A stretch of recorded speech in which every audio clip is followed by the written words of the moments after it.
Infernet, um canal todo seu, para a gente refletir juntos. Talvez o vídeo fique um pouco longo, mas eu queria pedir sua paciência aqui. Maio é um mês tão importante, né? O mês das mães, um mês muito importante. Mas é também um mês em que os brasileiros relembram que há 32 anos atrás, o Brasil, no dia 1º de maio, Dia do Trabalhador, perdia uma inspiração. Perdia Ayrton Senna da Silva, o nosso grande atleta, nosso grande competidor, nossa referência. E era um referencial para muitos jovens, enfim. Mas muita gente desconhece o Ayrton Senna cristão, crente em Jesus. Ah, mas ele era tão... tinha as namoradas e né, trocava de namorada igual troca de roupa e não sei e tal. Ó, não vou entrar aqui no mérito. Se a gente for colocar na balança os nossos pecados... E não estou passando pano para pecado de ninguém, porque a Bíblia não faz isso. Mas a mesma Bíblia que enaltece Davi contra o seu pecado e contra o seu pecado enaltece Davi. Salomão a mesma coisa, e os Moisés a mesma coisa, e Abraão a mesma coisa. Agora, o que a Bíblia não esconde, ela não esconde os pecados de ninguém, mas também não esconde que a graça salvadora que premia quem nada merece está sempre atuante. Essa é a beleza. Eu queria que você ouvisse aqui alguns áudios do nosso grande Ayrton e saudoso grande Ayrton Senna, que era um cristão presbiteriano, que tinha dificuldades para caminhar na fé, principalmente pelo trabalho, pela fama e tudo, mas ele nunca negou o seu testemunho. E ele vai te contar umas coisas que você talvez não conheça ou talvez não tenha pensado sobre. Eu que no finalzinho quero dar uma palhinha aqui. Vamos ouvi-lo. Com Deus.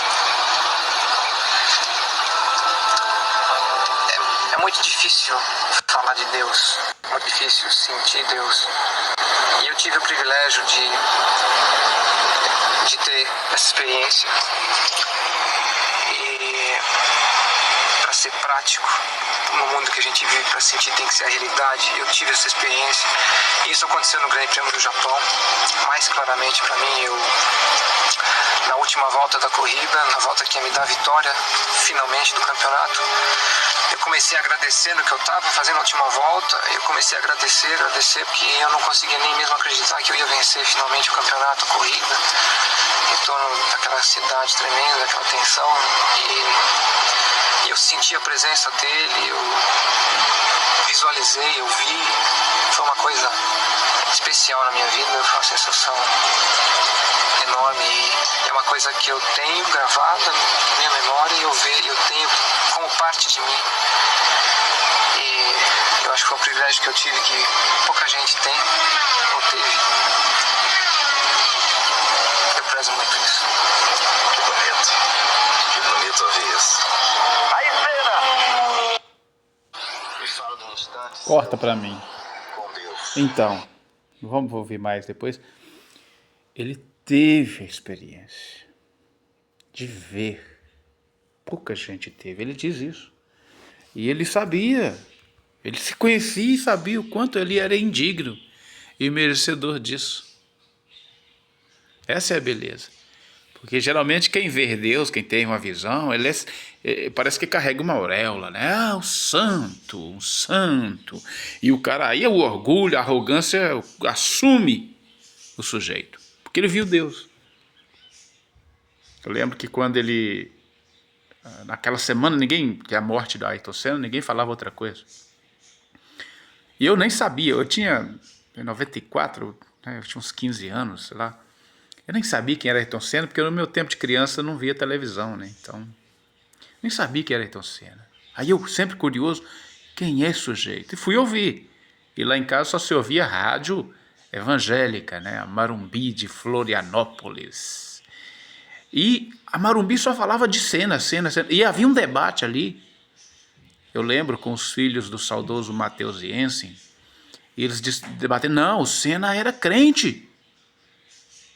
Era, não era? Não, era crente. Tinha testemunho de fé, de vida com Deus. Apesar dos pecados, apesar das dificuldades que ele tinha. Ele nunca negou a dificuldade, mas nunca negou sua relação com o Senhor.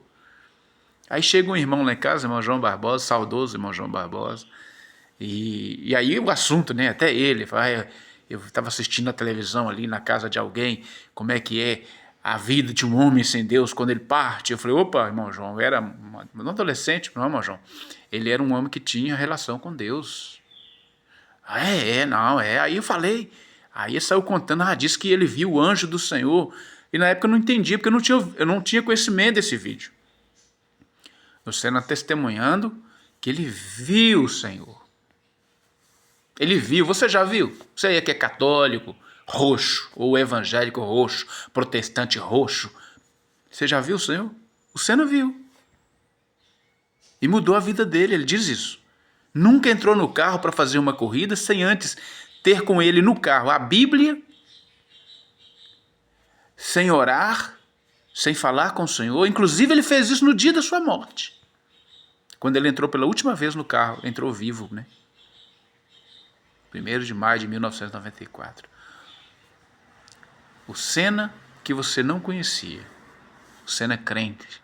Crente mesmo. Que viu o Senhor.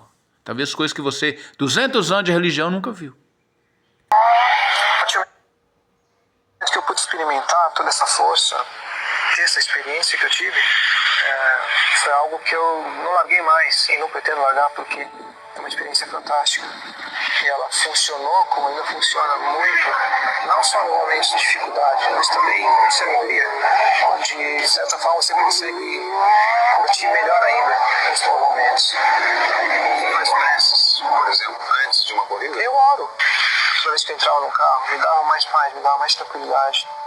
E a partir do momento que eu tive a oportunidade de conhecer um pouco mais esse Deus Todo-Poderoso, né, através de Jesus, através de Jesus, ele de uma forma mais viva, e nunca mais larguei ele disso. Só melhorou essa condição de força, de energia, de fé. E isso tem sido fundamental na minha vida desde então. Senna nunca se E ele conta que uma coisa extraordinária que ele conta, ele fala assim, é muito difícil falar de Deus, sobretudo de Jesus, nesse meio de fama e tal. Ele não se envergonhou. Eu faço me lembrar das palavras de Jesus que diz assim, aquele que se envergonhar de mim aqui diante dos homens, eu também envergonharei dele diante de meu Pai. Mas aquele que me confessar diante dos homens, eu confessarei diante do Pai. Esse é o Senna que você não conhecia, o Senna crente. Mas não é o Senna religioso. Davi, você está passando pano para os pecados dele? Não, nem dele, nem meu, nem seu, nem de ninguém. A Bíblia, a mesma Bíblia que nunca escondeu os pecados dos seus santos, nunca escondeu que a graça que premia quem não merece e que tem essa consciência.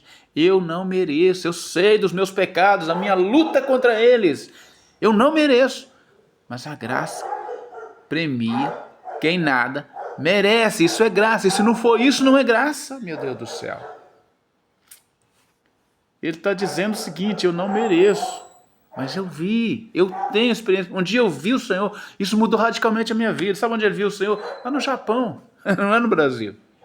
Não é na Aparecida do Norte, ou no Templo de Salomão em São Paulo, aliás, nem tinha, né? Não, lá no Japão, numa corrida. Porque o Senhor se revela no caminho.